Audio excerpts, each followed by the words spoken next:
Hello guys, இன்றைக்கு நான் காட்ட போகிற வீடியோவில் இந்த வயல் வேளாண்மை வெட்டத்தன்களை காட்ட போகிறேன். வெள்ளாண்மை வெட்டுன்னு சொல்லுவாங்க, மட்டக்களப்பு சைடில் வெள்ளாமை வெட்ட போகிறோம் அந்த ஸ்லாங்கில் தான் சொல்லுவாங்க. ஆனால் அதுக்கு உண்மையான பேர் வேளாண்மை வெட்டு என்று தான் அதுக்கு சொல்கிறது. வயலை வந்து இப்போ வெட்ட ஸ்டார்ட் பண்ணிட்டோம். முதலாவது சாரை வந்து வெட்ட ஸ்டார்ட் பண்ணிட்டோம். எப்படி அந்த ஹார்வெஸ்டர் வந்து வடிவாக ஈஸியாக வந்து அதை வெட்டுதுன்னு பாருங்கள். அந்த அந்த நெட் கதிர்களை மட்டும் ஒரு அந்த தண்டு பகுதியில் பிடிச்சி அதை வெட்டி கொண்டு போவாங்க. அது மாதிரி தனி ஸ்கில் தான். எவ்வளோ பரபரப்பாக இருக்குன்னு பாருங்கள். சும்மா ஒரு பக்கம் புழுதி எலும்பும், இன்னொரு பக்கம் மிஞ்சால் மிஷின் வேலை செஞ்சு கொண்டிருக்கு. மங்காள பக்கம் நெல்லை கொட்டுற மூடைகளை வந்து கட்டி கொண்டிருப்பாங்க. இந்த மாதிரி ஒரு பரபரப்பான ஒரு வேலைத்தனமாக தான் இருக்கும். தொடர்ந்து இந்த 5 நாட்கள் வந்து எங்களுக்கு இந்த வயல் வெட்டு வந்து முக்கியமாக இருக்க போகுது. அதைத்தான் நாங்கள் இன்றைக்கு உங்களை காட்டுறோம். வயல் நல்லாவே விளைஞ்சிடுது. எப்படி அந்த வரம்பர் அந்த மிஷின் வருதுன்னு பாருங்கள். இந்த பெல்ட் வகை மிஷின்ஸ் வந்து இதுக்கு தான் யூஸ் பண்ணுறது. இந்த களி பகுதியிலையும் வந்து ஈஸியாக வந்து இது அதை அக்சஸ் பண்ணக்கூடிய மாதிரி இருக்கும். எந்த இடத்துக்கும் போய் வயலை வெட்டி கொள்ளக்கூடிய மாதிரி இருக்கும். அதுக்கு தான் இந்த பெல்ட் மிஷின்ஸ் வந்து யூஸ் பண்ணுறது. இந்த டயர் மிஷின்ஸ் வந்து இப்போ இல்லவே இல்லை அப்படின்னு சொல்லலாம். இப்போ ஃபுல்லாகவே வந்து பெல்ட்டுக்கான காலம் தான். இப்போ இந்த ஜென்ரேஷன் மாற மாற எந்த அளவுக்கு அந்த டெக்னாலஜிஸ் வந்து கூடிக்கொண்டு போகக்குள்ள அதுக்கேற்ற மாதிரி படைப்புகளும் மாறிக்கொண்டிருக்கு. உண்மையாகவே இந்த வேளாண்மை வெட்டு காலம் வந்து எங்களுடைய வாழ்க்கையில் மிகவும் முக்கியமானதும் அதே மாதிரி மகிழ்ச்சியான காலம். ஏன்னு சொன்னால் நாங்கள் வந்து நிறைய இன்வெஸ்ட் பண்ணி தான் அந்த வயலை செய்வோம். அதுக்கு பிறகு இந்த வயலை வெட்டி அதை வந்து நாங்கள் நெல்லுக்கு அந்த வியாபாரிகளுக்கு கொடுத்து அதன் மூலம் காசை ஈட்டி கொண்டு தான் அதன் மூலம் வந்து எங்களுக்கு லாபமாக நட்டமான்னு சொல்லி கணக்கு பார்த்து பிறகு நாங்கள் அதிலேயும் ஒரு சின்ன ஒரு சேமிப்பை வச்சு எங்களுடைய தேவைகளை பூர்த்தி செய்யக்கூடிய மாதிரி இருக்கும். இதுதான் அதோட விளக்கம். நிறைய பேர் நினைக்கலாம் வந்து இந்த வயல் செய்கிறதால நல்ல லாபம் நிறையவே கிடைக்குமாண்டு. அந்த மாதிரி இல்லை. அப்படி எல்லா முறையும் வந்து அதை மாதிரி கிடைக்கும்னு சொல்லிடலாது. சில டைமில் டபுள் மடங்கு லாபம் கிடைக்கிற நாட்களும் இருக்குது. அதே மாதிரி போட்ட முதலுக்கு குறைவாக வந்து எங்களுக்கெல்லாம் காசு வர்றதால நட்டம் பட்டு போக வேண்டிய நிலைமையும் இருக்குது. இதுதான் இந்த விவசாயத்தினுடைய ஒரு பிரச்சனையும் அதே மாதிரி ஒரு நன்மையான விஷயமும் இதுதான்.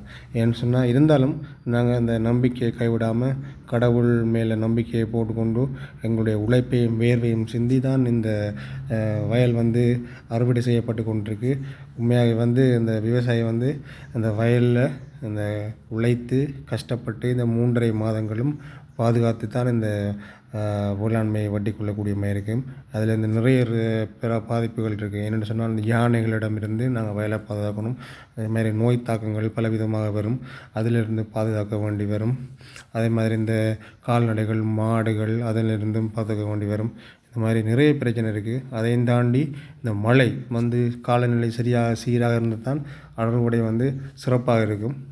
அதையும் வந்து நாங்கள் கவனித்து கொள்ள வேணும். உண்மையாக வந்து நாங்கள் எங்களுடைய உழைப்பையும் நம்பிக்கை எல்லாத்தையும் போட்டாலும் அந்த கடவுள் மேலே வைக்கிற அந்த நம்பிக்கை தான் கடைசியில் வந்து விவசாயியை காப்பாற்றுது. என்று சொன்னால் அவ்வளவு கடின உழைப்பு இருக்குது. கடின உழைப்பு எந்த ஒரு ஃபீல்டுக்கு போனாலும் கடின உழைப்பு இருந்தால் கட்டாயம் வின் பண்ணலாம். அதுதான் அதனுடைய அந்த தாற்பயம். இப்போ வயல் வந்து இது 4 ஏக்கர் வயல். இதை ஃபுல்லாக இப்போ வெட்டி முடிய போது இந்த வரவை வெட்டி கொண்டிருக்கிறாங்க. எப்படி வெட்டுதுன்னு பாருங்கள் மிஷின். சுமார் 4 ஏக்கர் வயலை ஒரு 5-6 மணி நேரத்துக்குள்ளே ஃபுல்லாக வெட்டி முடிச்சிடுவாங்க. அந்தளவுக்கு டெக்னாலஜி இப்போ வளர்ந்துட்டு பாருங்கள். இந்த வயல் ஃபுல்லாகவே வந்து ஃபுல்லாக வயல் தான். இந்த ஏரியா ஃபுல்லாக வயலாக தான் இருக்குது. எல்லா பக்கமும் ஒவ்வொரு மிஷின்ஸ் ஒவ்வொரு வயலுக்குள்ளேருந்து ஒட்டுப்பட்டு கொண்டிருக்கு. கிட்டத்தட்ட ஒரு 400-500 ஏக்கர் இருக்கும் இந்த ஏரியாவாகுள்ளே. அது எல்லாமே வந்து ஒரு 5-6 நாளில் ஃபுல்லாக கிளியர் பண்ணிடுவாங்கன்னு பாருங்கள். எந்தளவு வேலைகள் சிறப்பாக நடந்து கொண்டிருக்குன்னு சொல்லி. இப்போ மிஷின்ஸும் வந்து இருக்கிறதால ஈஸியாக வந்து நாங்கள் வேலை வெட்டி கொள்ளக்கூடிய மாதிரி இருக்குது. இந்த வீடியோ நான் ஏன் ஷேர் பண்ணணும்னு சொன்னால் இதை பற்றின நாலேஜ் சில பேருக்கு தெரியாமல் இருக்கலாம். அதுக்காகத்தான் இந்த வயல் வேளாண்மை வெட்டு வந்து இந்த மாதிரி தான் இருக்கும்.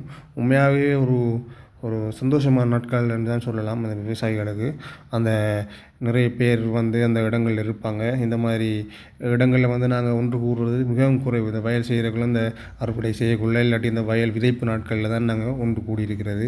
இந்த ஏரியாவில் சாப்பாடு கொண்டு வந்து சாப்பிட்டு அந்த ஆக்களோட கதைச்சி ஒரு சந்தோஷமான ஒரு வேலை தளமாகத்தான் இந்த வயல் வேளாண்மை பட்டு இருக்கும். அது எனக்கு பர்சனலாகவே நிறைய பிடிக்கும். அந்த இடங்களுக்கு நான் எங்கே இருந்தாலும் ஒர்க்குக்கு போனால் கூட நான் லீவை போட்டு அந்த இடங்களுக்கு இந்த மாதிரி நேரங்களில் போய் நிற்கிறது வழக்கம். ஸோ இந்த வீடியோ கட்டாயம் பிடிக்கும்னு நினைக்கிறேன். விவசாயிகள் வந்து உண்மையாக கஷ்டப்பட்டு தான் இந்த மாதிரி உழைச்சி தான் இரவு பகலாக பாதுகாத்து தான் இந்த வயலை வந்து அறுவடை செய்து கொள்கிறாங்க. உண்மையாகவே வந்து அவங்களுக்கு ஒரு பிக் சல்யூட். இன்னும் ஒரு நல்ல வீடியோவில் உங்களை மீட் பண்ணுறேன். கட்டாயம் லைக் பண்ணி சப்போர்ட் பண்ணுங்கள், சப்ஸ்கிரைப் பண்ணுங்கள். தேங்க்யூ.